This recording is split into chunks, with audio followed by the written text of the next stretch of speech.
यहाँ पे हम यही बोल रहे थे कि वर्दी का सम्मान होना चाहिए, चाहे वो सिक्योरिटी गार्ड का वर्दी हो, चाहे पुलिस वाले का वर्दी हो, चाहे आर्मी वाले का वर्दी हो, यही बोल रहे थे।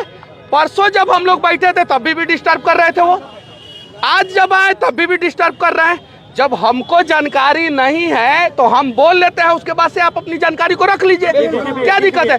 वो बोल रहे हैं कि उनके पास 20 सेकंड का वीडियो है। एक मिनट सुनिए ना, हम उनका बात माने कि जो वीडियो बनाया है उसका बात माने। रुक जाइए, वीडियो बनाने वाला यहाँ पे आदमी है जो पूरा वीडियो बनाया। अगर ये आदमी वीडियो नहीं बनाया होता तो शायद आर्मी के जवान के लिए अभी हम लोग नहीं बैठे होते, पहला चीज। दूसरा चीज, हम उनका बात माने जो थाना में लड़ी उनका बात माने। ये दीदी जो है जाके थाना में लड़ी तो हम इनका बात मानेंगे ना, दीदी जाके लड़ी। सही बात है, सही बात है। तीसरा चीज, हम उनका बात माने कि धरना यहाँ पे पूर्व आर्मी संघ और अनिकेत भाई कर रहे हैं, हम इन लोगों का बात माने। बताइए, आप बताइए। और चौथा चीज, जब हम बोल रहे हैं तो संवैधानिक तरीके से यही होता है कि अगर हमने गलत बोला तो आप आइए हमारी बातों को खंडन कीजिए कि मनीष जी आप ये गलत बोले। हर बार में बीच में खड़ा होके जो है उंगली करना। और पांचवा चीज, सबको पता है कि मनीष कश्यप को गुस्सा दिला दो और कार्यक्रम खत्म। सबको पता है, उंगली करो, सबको पता है। इसमें 1 2 आदमी, 3 आदमी, 4 आदमी ऐसे होंगे जो जानबूझ के कर रहे होंगे। अरे यार, आज आर्मी के जवान को दौड़ा के मारा जा रहा है, कल तुमको दौड़ा के मारा जाएगा। इस आर्मी के जवान को इंसाफ नहीं मिलेगा तो तुमको तो कभी इंसाफ नहीं मिलेगा, याद रखना। ये सच्चाई है। कोई नेता थोड़ी यहाँ बैठने आया और जिनको वही चड्ढी छाप पत्रकार, वही कच्छप गैंग इन लोगों के लिए और एक और चीज मैं बोल दे रहा हूँ मैं आप लोगों को, एक और चीज ध्यान से समझिए लोग। मैं किसी के नजर में गलत हो सकता हूँ, मैं किसी के नजर में सही हो सकता हूँ, ये बात सही है। ये भी गलत हो सकते हैं, ये भी सब लोग। लेकिन यहाँ पे हम लोग लड़ रहे हैं आर्मी के लिए, और आर्मी किसी के नजर में गलत नहीं है। आर्मी किसी के नजर में गलत। वो कैसा आदमी आर्मी का घुस के था बाबू, कैमरा घुमाइए, देखिए कैसा आदमी आया आर्मी का सम्मान में। देखिए कैमरा घुमाइए, कैमरा घुमाइए। अब सुनिए, आर्मी के सम्मान में आए ना। एक और चीज मैं बता देना चाहता हूँ, दीदी 1 मिनट, क्या बोल रहे थे ये कि मनीषवा नहीं आया है अभी तक, आप ही से बोल रहे थे ना। सुनिए, अब मनीषवा काहे नहीं आया वो भी बता दे रहा है। मनीषवा देखिए, मनीषवा का गाड़ी चलाते हैं ये रजनीश सिंह, और इनका नाक का हड्डी टूट गया, कल गिर गई है। मैं इनका हड्डी ऑपरेशन कराऊं कि क्या करूं, बताइए आप।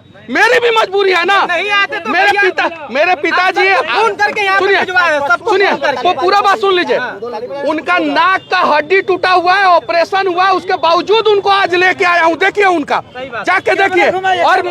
और मोतिहारी में ही ऑपरेशन कराया हूँ मैं उनका। अरे मैं भी इंसान हूँ यार, चारों तरफ से गांठोगे तो गुस्सा नहीं आएगा मुझे, बताओ। 6 महीना बाद मेरे बाप जो है बॉर्डर से घर आया, मैं मिलने तक नहीं गया, और मेरे ऊपर भी उंगली उठाते हो तुम लोग। यार कैसे लड़ूंगा मैं, छोड़ दूंगा मैं। ये आर्मी के जवान को सुनो, ये आर्मी के जवान को इंसाफ दिला के मनीष कश्यप बिहार छोड़ के दिल्ली जाके सेटल हो रहा है। कोई मेरा उखाड़ के दिखाए, कुछ नहीं उखाड़ पाएगा। ये चीजें है यार, चारों तरफ से गांठते हो, कभी इधर से कभी इधर से। सारा मनीष गलत है, यह गलत है, वो गलत। क्या करूं यार, इंसान हूं। मेरे से पहले इतने पत्रकार क्यों नहीं थे यहाँ पे, क्यों नहीं हर चीज के लिए लड़ा जाता था, बताओ यार। चुपिए पहले। मेरी बहन को गाली दिया गया, इसी मोतिहारी में एक सिंगर ने बोला कि मनीष कश्यप का तू बनवा हमारे भाई के सार। मैं लड़ा क्या उसके लिए? नहीं लड़ा, मुझे नहीं लड़ना था उस चीज के लिए। दिया गया कि नहीं? मेरे बहन को, यानी मेरे बहन का पति बनना चाहता था वो सिंगर, वो बोला गया, मुझे हिजड़ा बोला गया, छक्का बोला गया। मैं लड़ा क्या अपने लिए? नहीं। लेकिन जब बात आता है किसान का, जब बात आता है जवान का, जब बात आता है बिहार का, चाहे वो पटना में लड़ना हो, मोतिहारी में लड़ना हो, या बिहार से बाहर लड़ना हो, मेरे अनिकेत रंजन भाई जैसे लोग ही सड़कों पे आते हैं, नेता कोई नहीं आता। याद रखिएगा लोग। और मुझे पता है इस विवाद का भी वीडियो काट के लोग चलाएंगे, मुझे पता है। उस पर भी टीआरपी लेंगे, मुझे पता है, और मुझे गरियाएंगे, मुझे पता है। आप लोगों को कोई पूछेगा नहीं, सब लोग ढूंढ रहे होंगे अनिकेत भाई को, हमको और इनको सारे। अनिकेत भाई, कितना दबाव है आपके ऊपर, ईमानदारी से बताइए यहाँ पे आके। आइए, फिर भी सुनिए, इनके बारे में एक बात मैं बता दे रहा हूँ, आंख खोल के सुन लीजिए। अनिकेत रंजन है, फोन पे हम लोगों का झगड़ा भी होता है। ये जिस आदमी के लिए लड़े थे ना, उसी में केस हो गया इनके ऊपर आर्म्स एक्ट। समाज क्यों नहीं खड़ा हुआ? क्यों नहीं इनके लिए खड़ा हुआ? और पता है समाज के लोग क्या कहते हैं इनको, अनिकेत रंजन को? दलाल है, गाड़ी पैसा से, दूसरे के पैसा से खरीदा है, ये किया है, वो किया है। अरे तो इसकी जरूरत क्यों पड़ी अनिकेत रंजन की आप लोगों को? क्यों जरूरत पड़ी? नेता क्यों नहीं आप लोग का काम कर रहा है? बताइए। सुनिए, हमारे लिए सुनिए ना भाई, मेरे लिए क्या दीदी के बारे में मैं दिया जा रहा है, जेल भेजा जाएगा। एक मिनट, मैं दीदी के बारे में भी बता दे रहा हूँ। अगर ये बिहार के लोग आप जैसे लोगों को नहीं समझे ना, तो इस बिहार में कोई क्रांतिकारी बनने से जाएगा। सुनिए, उनका सुनिए। जो बात ही बता रहे हैं ना, उसे जिस आदमी के लिए लड़े थे वो 5 भाई था, 2 का बाप था, एक चाचा, एक उसका पिताजी, 7 आदमी। और जब उसके लिए जब FIR हो गया तो बेलर नहीं मिला। कोर्ट में खड़ा था तो एक बेलर नहीं मिला था। पापा जी को फोन किए कि पापा जी आइए ना, थोड़ा बेलर बनना है। तो पापा जी पूछे हमारे कि बउआ केकरा ला लड़ रहा, तो उन्हें एगो लड़की के बलात्कार बेरला कहते ओकरे लड़ रहा, तो ओकर लोग ना आला तो रहला त ना, तब बापे तो और बेल करइहन त केकरा ला लड़त रहा। ये सच्चाई है अपने समाज का, 23 तारीख से ये सच्चाई है। और आज दीदी रोज रक्षण से मनीष कश्यप, एक महिला आज मनीष कश्यप हमको केस का धमकी दिया लोग जवाब दे देंगे। सेना के लिए आया है तो सुन लेने में क्या पूरा बात? अच्छा, सेना का अपमान किया मैं? पूरा बात किया तो क्या जोड़ता उंगली करने का? जब मैं सेना के समर्थन में हूँ, सेना का बड़ाई कर रहा हूँ, सेना का अपमान नहीं कर रहा हूँ, तो भी उंगली। और ये दीदी की कहानी सुनिए, एक महिला है, चारों तरफ पुरुष के बीच में घिरी है। कल यही समाज कहेगा कि ये मर्द लोग के बीच में बैठ जाली पूर्णिमा भारती, कहेगा कि नहीं समाज? लेकिन किसके लिए लड़ रही है ये?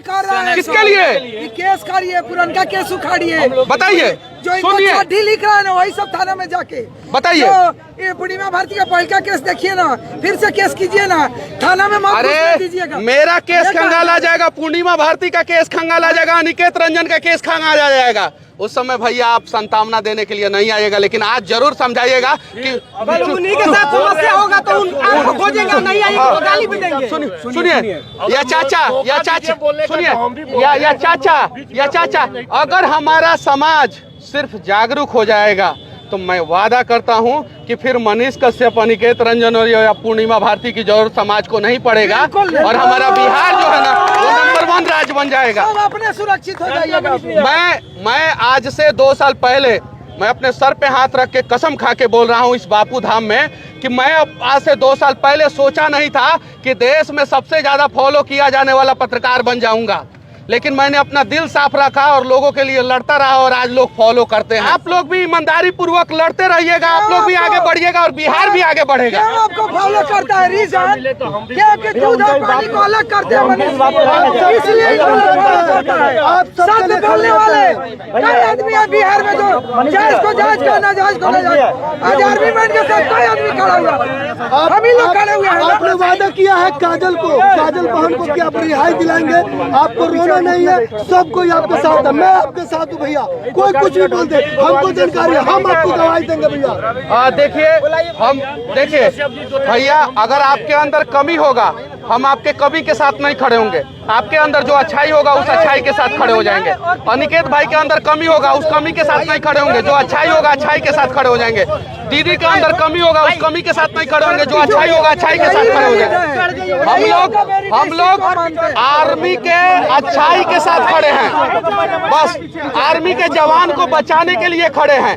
जो जवान के वजह से हम लोग आज सुरक्षित है देश में, आज यहाँ पे हम लोग शांति से जो है धरना प्रदर्शन कर रहे हैं, वो आर्मी का जवान जेल में कैसे रोटी खाता होगा जरा सोचिए, और जेल में क्या सोचता होगा कि हम किस देश के लोगों के लिए लड़ रहे थे।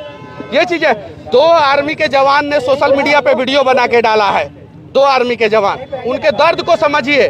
हम लोग अगर नौकरी करते हैं किसी कंपनी में तो अपने परिवार से दूर नहीं रहते हैं, सही है कि नहीं? जब जरूरत पड़ता है तो घर आ जाते हैं, लेकिन एक आर्मी का जवान, उसके घर पे उसके पिताजी की मौत हो जाती है ना, तो भी नहीं आ पाता है, क्योंकि छुट्टी नहीं मिल पाता, देश सुरक्षित नहीं रहता, बॉर्डर पे गोली चलता है तो उसको बोला जाता है बाद में चले जाना, बोला जाता है कि नहीं बोला जाता है? एक आर्मी के जवान की बेटी का शादी रहता है, उसकी बहन का शादी रहता है, अगर देश खतरे में हो और किसी भी प्रकार का बॉर्डर पे अगर असुरक्षित माहौल हो तो उसको छुट्टी नहीं मिलता, उसका छुट्टी कैंसिल हो जाता है। यहाँ तक कि एक नौजवान आर्मी का जवान अगर बॉर्डर पे जाता है और उसका शादी का डेट फिक्स हो जाता है और उस समय उस बॉर्डर पे कुछ किसी भी प्रकार की अनियमितता या गोलीबारी चालू हो जाती है तो उसका शादी टल जाता है। और उस आर्मी के जवान के लिए हम लोग लड़ रहे हैं और इस प्रकार से लड़ेंगे। मैं परसों ही वीडियो में बोला था कि हमें एक दूसरे से नहीं लड़ना है। क्या नाम है आपका? पप्पू जी, ध्यान से सुनिएगा, ध्यान से सुनिएगा, हम आपको स्पेशल बोल रहे हैं। हमें एक दूसरे से नहीं लड़ना है, हमें एक दूसरे के लिए लड़ना है। और जिस दिन हम लोग एक दूसरे के लिए लड़ना शुरू कर देंगे ना, उस दिन सारे समस्याओं का समाधान हो जाएगा। पहला चीज। दूसरा चीज, हम लोग अभी मोतिहारी में बैठे हैं, आर्मी के जवान के लिए बैठे हैं। आप लोग बताइए, बेतिया, मोतिहारी या बिहार के किस नेता को नहीं पता है कि आर्मी के जवान के लिए धरना हो रहा है? सबको पता है। सुनिए, सबको पता है। अगर हम लोग गलत है, अगर हम लोग गलत है तो लाठीचार्ज करके हटा दिया जाए। और अगर हम लोग गलत नहीं है तो नेता इस धरने स्थल पे क्यों नहीं आया अभी तक?